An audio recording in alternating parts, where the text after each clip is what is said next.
Here to discuss these issues with us is Kelly Sadler. Kelly is the commentary editor and a columnist for the Washington Times. Often seen as a Newsmax contributor, Kelly started out as a beat reporter at Bloomberg News and later covered politics and commentary during the 2016 presidential election at the Washington Times. Kelly served in the first Trump administration as the special assistant to the president, where she coordinated surrogate coverage and talking points. She most recently served as the communications director for America First Action. Welcome to the show, Kelly. Mark, can you please get us started with a first question for Kelly?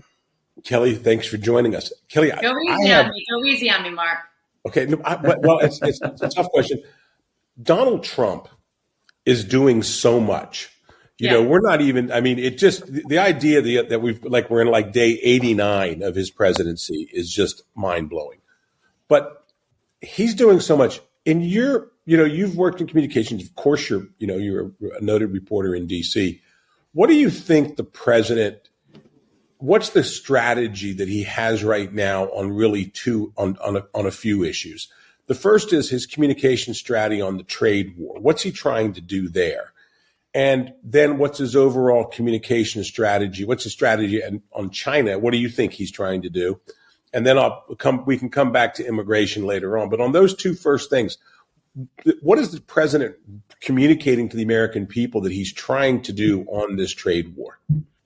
Well, I think he could communicate better. I think he could address the nation and explain exactly what he's doing. I think that Donald Trump is doing so much every day to own the news cycle and also to keep the Democrats on their back feet. They don't have a message. They're always defending the indefensible. But you'll have him on every Sunday shows. You see the administration flanked out on the Sunday shows. Scott Bessent, Howard Lutnick, Kevin Hassett. And they all seem to have different messages. Lutnick in particular seems to always throw a curveball to everyone else. And throws the message off base. But I think it's very clear holistically, if you look at what Trump's doing, he's trying to decouple our economy from China. He's trying to bring Xi to the table for a potential deal like he made in his first term. He's trying to siphon off those countries in the South Asian Sea, Vietnam, Cambodia, the Philippines, Japan, South Korea, to all basically the tariff ploy is to get them to the table so that they too cut off China, so that it's a global effort.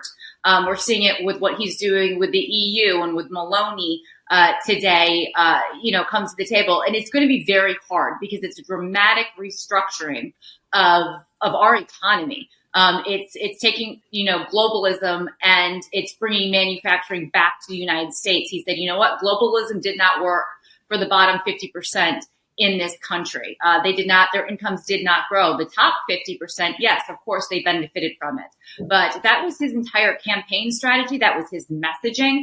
And whether or not he can be successful in doing it, it's going to take, perseverance. And I'm worried with the pause that we saw last week with the other countries. It's just a little haphazard. It's sure as heck, scaring and spooking Wall Street.